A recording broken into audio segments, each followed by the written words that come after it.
Marie, can you believe this is episode 7? I cannot believe that we're that many episodes. What the heck? I know. I was thinking that maybe when we transition to the summer, it'll be what to read this summer instead of what to read this weekend. What do you think about that? I didn't hear. You didn't hear me?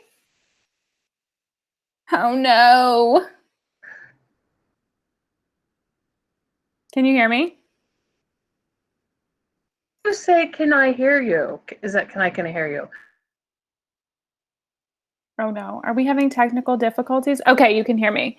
Okay. Episode 7. If this is your first time, What to Read This Weekend is our weekly web series where we share our favorite books on a topic and how you can get them. We do limit ourselves to free and legally accessible books. And then we record the show and post it on Instagram TV and YouTube.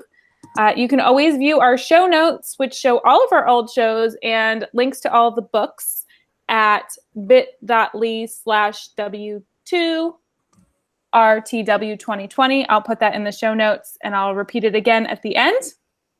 And this week we are sharing books on Marie. I don't hear Marie. I think she's muted. Okay, we are sharing books. I will message her on mental health awareness. Can you hear me now?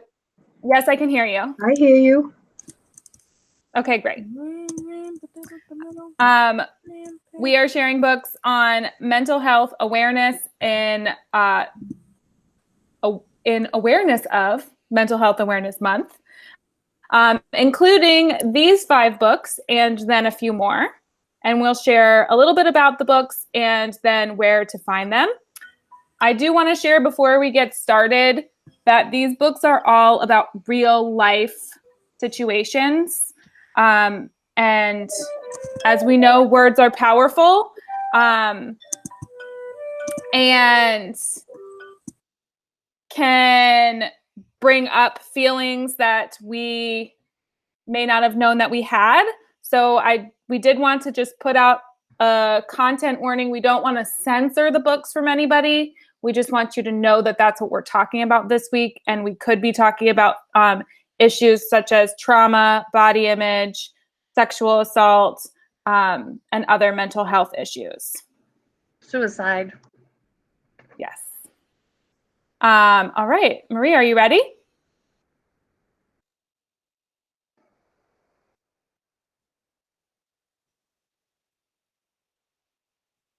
All right. So our first book is called Don't Call Me Crazy, with the fun apostrophes around crazy, or don't. You can find this on Libby or SimplyE from both New York Public Library as well as Brooklyn. If you don't have access to those 2 libraries, you should definitely just talk to your librarian. It's very easy to get a library card. So, Don't Call Me Crazy, as the title suggests, is 33 voices that want to start a conversation about mental health. So these voices are artists, they're actors, they're writers, they are people who have eating disorders, they have PTSD, they have depression, bipolar, and each essay really talks about the complexities of mental health and mental illness and why we need to destigmatize the conversation and have more people talk about it. What I hope for when you're reading this is that maybe you will feel like you're seen, or that you might see someone else and have a better understanding of how complex your mental health is. And there's a whole variety of writers. So I really enjoyed it. It's sort of like I would just open it some days when I was having kind of a rough day, and I would open it to a page, and then I would read the page, and I would be like, yeah, I feel a little better.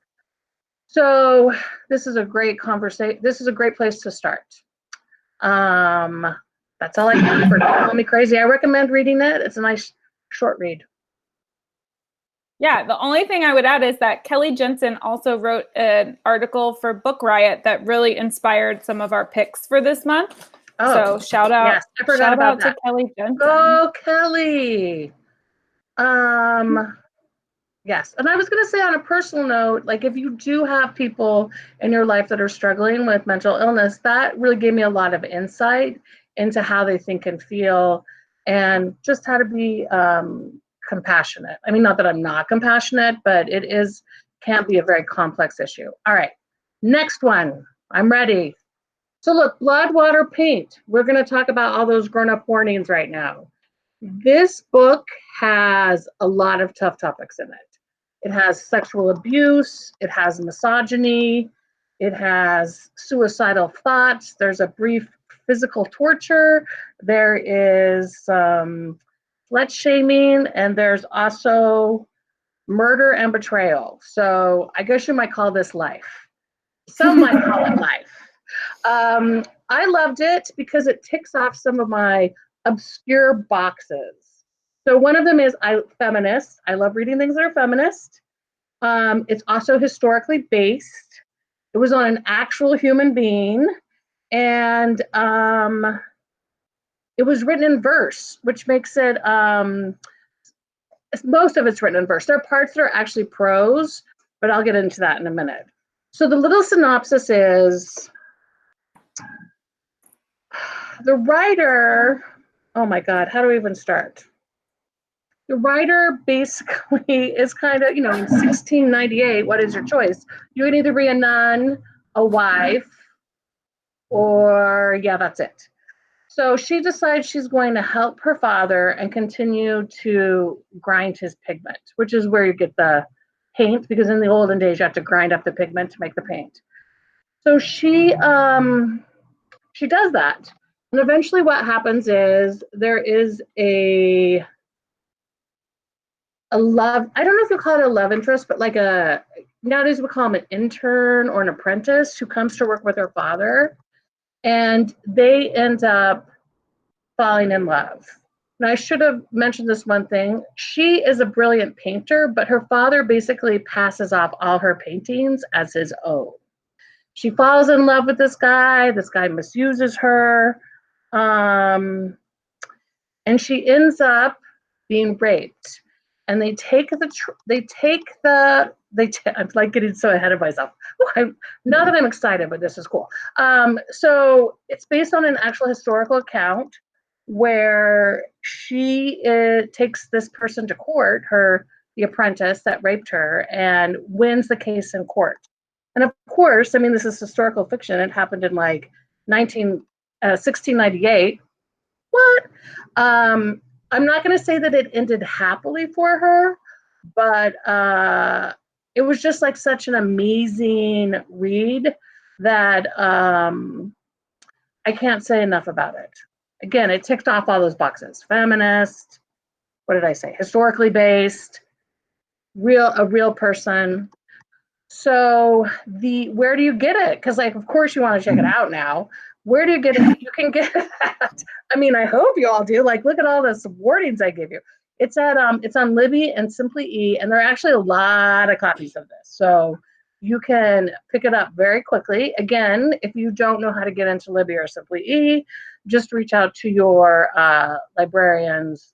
They can hook you up. All right, Rachel.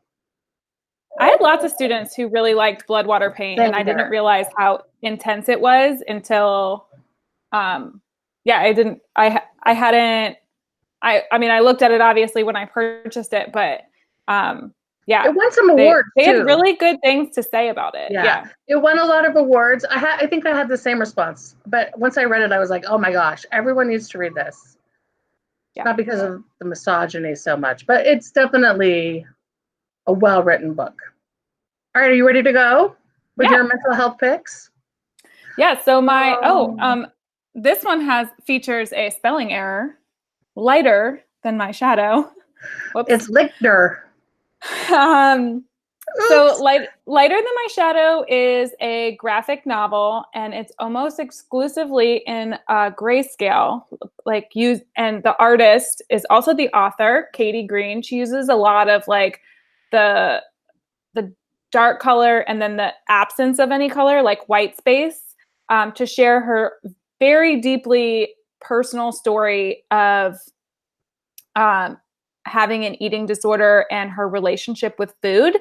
And it's the author's own journey. So it is a biography or a memoir because it's really from her childhood to teenager years to young adulthood.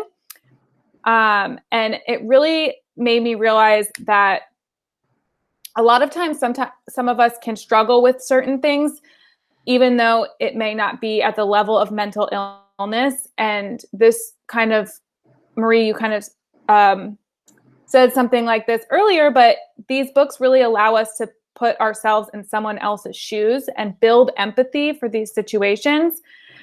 This book made me realize that mental illness is bigger than us, and it's something that is, for many people, an uncontrollable monster.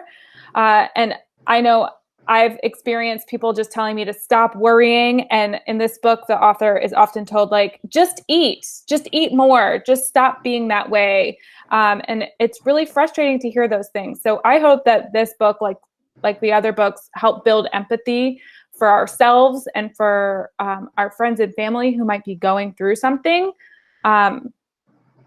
And again, I loved the way the author used the illustrations, or the artist used the illustrations to share the story. It is mostly in grayscale, but then there are like small bits of in color that just like dots here and there. And for me, I think that represents hope. And I think the author sees this hope in order to go through her life. And one of the ways that she uses, one of her coping skills for her own mental illness is art, which is evident from, obviously, she created this book.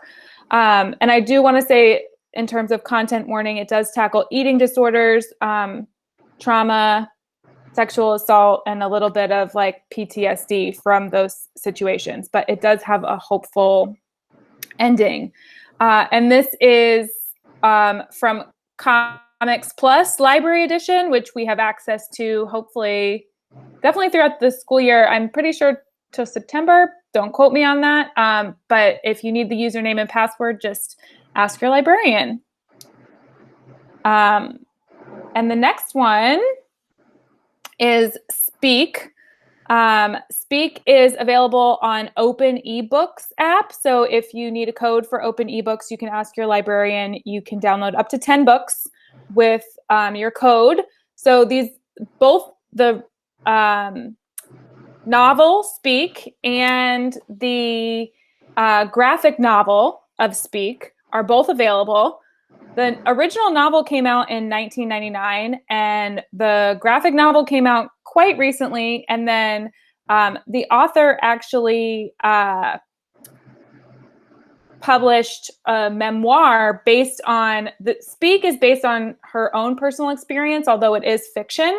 And she published her own memoir, Shout, in 2019. So if you are into this story and you want to hear more, you can read that one as well. And so Speak follows the life of Melinda, who is a high school freshman. And she goes to a party very early on in the novel, and she is a victim of sexual assault, and she tries to speak out, and there's kind of this like miscommunication. And so in order to cope with this, she kind of stops talking.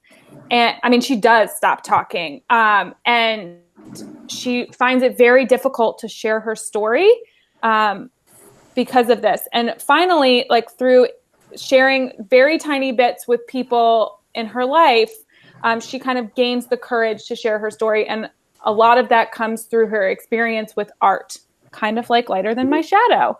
And I actually reached out to my sister, who's here, and I made her come to the show today because every time I see this book, I think of her. And I remember her telling me a long time ago, like when I was in college and she was in high school, that this was her favorite book. And so I always just think about that. And we talked about it earlier today about just kind of feeling like you see, an introverted, artsy kid, whether or not this is, a situation that you went through or not, it still can speak volumes to us. So I think it's also just a deeply powerful book and has had a lot of historical significance in my life, at least. And I do feel like it has that hope at the end of figuring out how can we share our voice, or how can we get the courage to speak up. So those are our 4 books, but there were... I would add look at that. Go, Teresa. Yeah. Also, Speak is like the Graphic Arts Campus Library's top 10 books that never get returned. I don't know. Also a banned book. Yeah. Yeah. Lighter Than My Shadow. I don't know what happens to them. They just refuse to return them, and I'm always replacing them. So I think that's like better than the ALA award. If they're the books that get ripped off the most from your library, then you know that they must be important and good. Yeah. So we had lots of other books that we wanted to share besides just those 4. So these are 5 novels that either had limited copies or we just loved. We loved them. We wanted to get like kind of a variety of different experiences and formats. So do you want to talk about Darius the Great? So I love Darius the Great because it is not only about a kid who is introverted and I guess you'd describe him as a nerd, and has depression, and he talks about depression. It's also about a kid who tries to figure out what it means to be Persian, because he goes back to a country that he doesn't have any cultural reference to. And so he finally makes one of his best friends. And I think it's like a very good, relatable story for anyone who is, identity, depression, all of those things are wonderful. And it's really wonderfully written. So that's why I love Darius the Great. It's Not Okay. I think there's going to be a sequel soon. Oh, well, that'll be nice. I read that somewhere. Obsessed is a book. Obsessed is a book available on Riveted through the end of the month that is about a person suffering from obsessive compulsive disorder. So I thought that was a cool take. I feel like you don't see that very frequently in novels. I wanted to highlight that one. And The Disturbed Girls Dictionary is on Libby. Again, New York Public Library, Brooklyn Library. This was on New York Public Library's top 10 books for teens. And again, it's a lot like it's like needs a warning because it has like everything in it. Poverty, father in jail, foster parents. It's just basically one girl's struggle. And I also liked it because it had an urban setting and an urban character. Oh, it is Darius the Better. Oh, there we go. All these librarians just read about the books coming out. I just enjoyed it. And also I enjoyed it because her voice, the character's voice, is just so funny as well as insightful to her own like depression and struggle. Are you doing Girls in Pieces or am I? You can do it. No, you should do it because I don't. You should do it. Girl in Pieces. I have not read Girl in Pieces, but it is a book that is about a 17-year-old girl, and it deals a lot with grief and overcoming, at least from what I can tell, like overcoming that grief, and through some good ways and some bad ways. It does talk about cutting and suicidal thoughts, as evidenced by the title Girl in Pieces. And I think this one got a lot of awards and was well reviewed. It just was a little bit harder for us to find copies of it, but it is available at the public library. And Challenger Deep I read this a while ago, and I just really liked it. I'm a science nerd, and it compares like depression to like being in the deepest part of the ocean, the Marianas Trench, and just like all the pressure. And I just thought it was a really great metaphor of living with mental illness. And then we also wanted to share, Looking for Alaska is really popular YA novel. In fact, I would say that a lot of kids, maybe less and less the last couple of years, but in the previous like 5 years, this was a lot of kids' favorite book. Yeah. I don't know if you find that too, Marie. I do. But it's now a Netflix show. I mean, I lied, a Hulu show. So I haven't seen it yet. Has anyone seen it? Librarians out there? No. I like that Jaden says he's a librarian. That's cool. Go, Jaden. And kids. And then Hyperbole and a Half is a webcomic that I actually suggested to Jaden before the show started. It is a really popular graphic novel. There's a long hold list at my library, but there is a lot of content on the artist author's website.